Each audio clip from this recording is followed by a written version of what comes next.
What's a serious event in the world that few people know about? This August, a vaccine for cancer will begin human trials in the UK using the mRNA innovations from the COVID-19 vaccine. It should be able to directly target cancer cells and only cancer cells, much superior to chemotherapy. A vaccine for Lyme disease has been completed using the same technology. And a vaccine for malaria has been developed using the same technology. One of the silver linings of the pandemic was that it pushed the development of mRNA vaccines ahead by leaps and bounds. Necessity really is the mother of invention, I guess. It was on this documentary I saw the shady world of fast fashion on YouTube. All these mountains of used and unsold clothes from the first world are sold to Western Africa. It's a huge business there. They are then sold to vendors who resell them. The leftover clothes are sent to a dump near the ocean, and the pile of them is unbelievable. It stretches for miles. The environmental problems the textile industry causes at all levels, from pesticides to water use and chemicals and dyes to transport of clothes, is one of the #1 pollution sources on the globe. There is a civil war in Myanmar, formerly Burma, between a junta coup and the people who are anti-junta. The junta are responsible for the coup that saw the deposition of a popular democratically elected politician. It is insane what has happened / is going on there.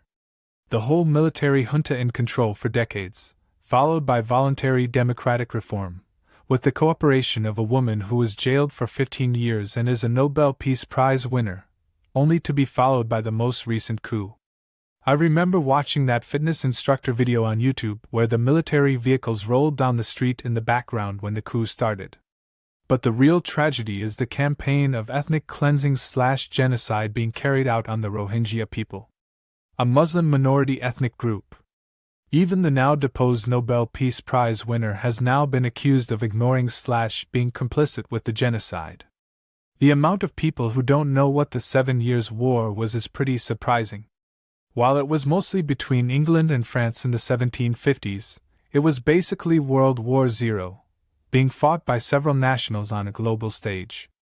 For people in the US, the French and Indian War was actually just a small part of the 7 Years' War.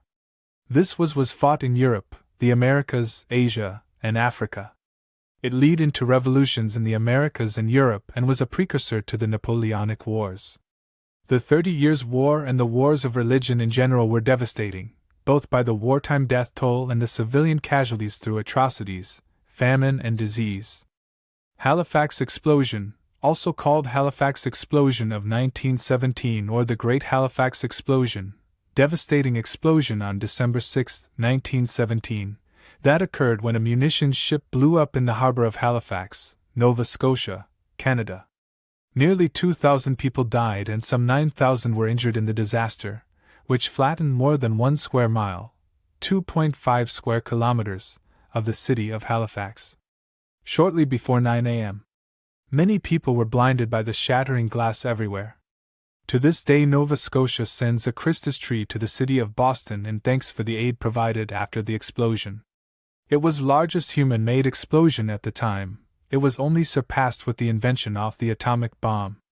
My great-grandmother told my father that the explosion rattled the dishes in her house in rural Prince Edward Island. Long-haul trucking in the U.S. is dying.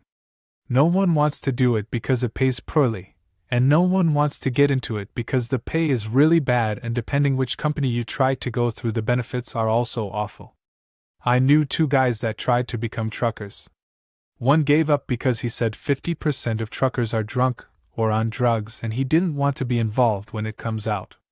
The other got a job that paid way more just driving a box truck around the city. It's definitely going to be a problem when the current truckers are too old to keep going. Everything is going to get expensive and everyone will be super confused about why the poor got poorer. A lot of people in the West seem to be unaware that the Nazis didn't only target Jews but they also planned complete extermination of Slavic people and killed about 30 million Slavic civilians because of their race. Majority of Soviet Union's World War II casualties were civilians. Thousands of villages in Belarus, Ukraine and Russia had their entire population burned alive by the Germans. Millions of people were intentionally starved to death, for example during blockade of Leningrad. I don't think they planned the complete extermination of the Slavs. What they did plan was to reduce them to a state of illiterate slavery, living on a sustenance diet, while Germany plundered their resources. Not that the comparison was really accurate, but Hitler repeatedly referred to the Slavic countries as our India.